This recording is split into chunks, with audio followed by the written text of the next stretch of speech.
Hi అండి, బాగున్నారా? ఎలా ఉన్నారు? ప్రసన్న గట్టోజ్ కిచెన్ స్వాగతం అండి. ఈరోజు నేను కీమాతో మంచి కర్రీ చేస్తున్నాను. మటన్ కీమా దాన్ని చూపిస్తానండి. ఇంత ముక్క కొబ్బరి తీసుకున్నాను. ఎండు కొబ్బరైనా పచ్చి కొబ్బరైనా తీసుకోండి. దాన్ని సన్నగా తరిగేసి ఇలా వేయించుకోండి. వేయించుకుంటే చాలా బాగుంటది, టేస్ట్ కూడా బాగుంటది. ఆ కొబ్బరి నూనె ఫ్లేవర్ అనేది పోతుందండి. కొంతమందికి పడదు, అది ఇలా వేయించుకుంటే బాగుంటది. తర్వాత దీంట్లో ఒక 3 కాజు, 3 లవంగాలు, ఇది జాజి పువ్వు, 2 ఇలాచీలు, కొండ పువ్వు, చిన్న రేఖలు, స్టార్ పువ్వు, తర్వాత దాల్చిన చెక్క చిన్న చిన్న ముక్కలు, ఇది సాజీరా. ఇవి వేసి వీటిని కూడా కొంచెం ఇలా వేయించుకొని మిక్సీ జార్లో వేసుకోండి. ఇప్పుడు ఇవన్నీ తీసానండి. కుక్కర్లో నేను 400 గ్రామ్స్ ఉంటుంది కీమా. దానికి నేను ఈ గంటతోటి 1.5 వేస్తున్నానండి. మటన్లో కూడా ఉంటుంది కదా ఆయిల్, కొంచెం తక్కువ వేస్తున్నాను. మీకు ఎక్కువ కావాలంటే ఎక్కువ వేసుకోండి.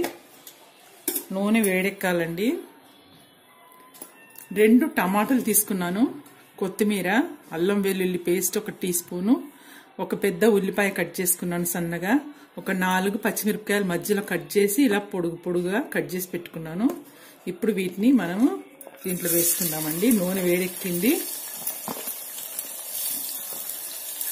ఇప్పుడు వేగాలండి అది.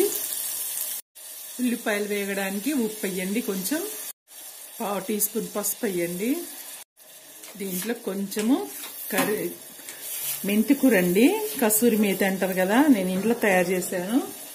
అది వేసి ఇది కూడా నూనెలో వేసుకోవాలి, బాగుంటది. చూడండి, ఇప్పుడు అల్లం వెల్లుల్లి పేస్ట్ కూడా మంచి వేగింది. ఇప్పుడు నేను కీమాను మంచి కడిగి ఇలా జాలి బుట్టలకు వేసుకోవాలండి. వేసుకుంటే దాంట్లో ఉన్న నీరంతా కూడా మనకి పోతుంది. ఇప్పుడు దీన్ని మంచి కలుపుకోండి, పోవంతా దీన్ని పట్టాలి.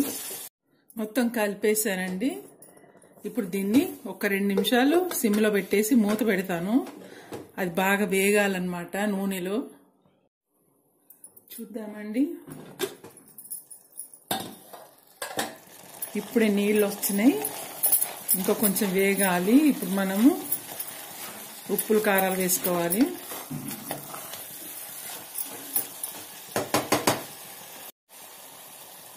రెండు టీ స్పూన్ల కారం వేస్తున్నానండి. ఎక్కువ కారం ఉండదు, మీకు సరిపోను మీరు వేసుకోండి. సాల్ట్ కూడా సరిపోను వేస్తున్నాను. ధనియాల పొడి 1/2 టీ స్పూన్ అండి. కొంచెం గరం మసాలా అండి, మనం ఆల్రెడీ అందులో వేసుకున్నాం కదా, సరిపోతుంది. ఇప్పుడు అన్ని కలిసేట్టుగా కలుపుకోండి. కలుపుకొని కూడా ఒక 5 నిమిషాలు మళ్ళీ మూత పెడదామండి. ఈ కీమాకి కారాలు ఉప్పులు అన్ని మంచిగా పడతాయి అన్నమాట. చాలా టేస్టీగా ఉంటుందండి. పూరీలకి, జొన్న రొట్టెలకి, అన్నంలకి, ఇంకా దేంట్లోకైనా బాగుంటుంది. ఇది ఈజీ కూడా చేసుకోవచ్చు. మూత పెడతాను 2 నిమిషాలు. చూద్దామండి, చూసారా వాటర్ వచ్చింది, మనకు ఆయిల్ కూడా పైకి వస్తుంది. అంటే దీంట్లో వేగినట్టు విడివిడిగా అయిందండి కీమా అంతా, చూసారా ఇలా. ఇప్పుడు మనం దీంట్లోకి టమాటాలు వేసుకుందాం. టమాటాలు తర్వాత ఒకసారి టమాటాలు వేసి కలిపి ఈ కొత్తిమీర కూడా వేసేసుకోండి. ఒకసారి అంతా కలుపుకోండి. తర్వాత పచ్చిమిరపకాయలు కూడా దీంట్లోనే వేసేసుకోండి. వేసుకొని ఒక 2 నిమిషాలు ఇలా వదిలేద్దాము. ఈ టమాటాలు కూడా మంచిగా స్మాష్ అవుతాయి. అప్పటిదాకా మూత పెట్టేద్దాము. పచ్చిమిరపకాయలు కూడా ఈ మసాలాలో ఉడికినట్టు అవుతాయి. మూత పెట్టేసి వదిలేద్దాం. చూడండి, టమాటాలు కూడా బాగా వేగిపోయినాయి. ఇప్పుడు మనం మిక్సీ పట్టుకున్న మసాలా ఉంది కదా, కొన్ని నీళ్ళు వేసి మిక్సీ పట్టాను, అది ఇందులో వేసుకోండి. దీంట్లో కొంచెం వాటర్ వేసి కూడా ఇందులో పోసుకోవాలి. చూడండి, ఇందులో వాటర్ వేసి కూడా పోసేస్తున్నాను. ఇవి ఉడకడానికి సరిపోతాయండి. ఇప్పుడు మీరు టేస్ట్ చూసుకోండి, ఉప్పు కారాలు ఏమైనా తక్కువ ఉంటే వేసుకోండి.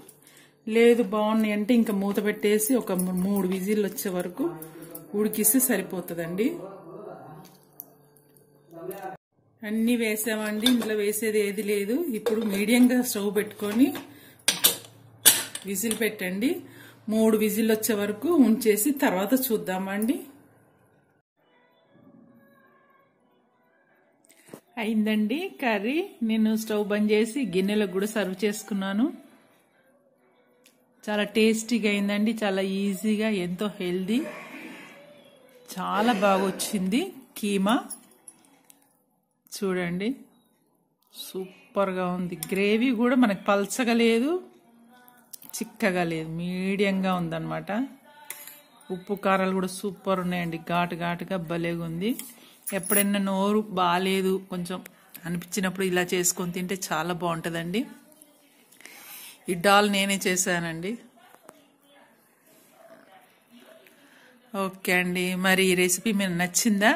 నచ్చితే లైక్ కొట్టండి, షేర్ చేయండి, సబ్స్క్రైబ్ చేసుకోండి, మీ ఫ్రెండ్స్కి వాళ్ళకి షేర్ చేయండి, బెల్ ఐకాన్ నొక్కండి, మా వీడియోస్ అన్నీ వస్తాయి మీకు. ఓకే అండి, నన్ను ఇంతగానో ప్రోత్సహిస్తున్నందుకు చాలా థ్యాంక్స్ అండి మీ అందరికీ.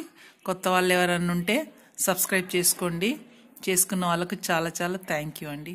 ఓకే అండి, మరి ఇంకో వంటలో కలుస్తాను. అంతవరకు బాయ్.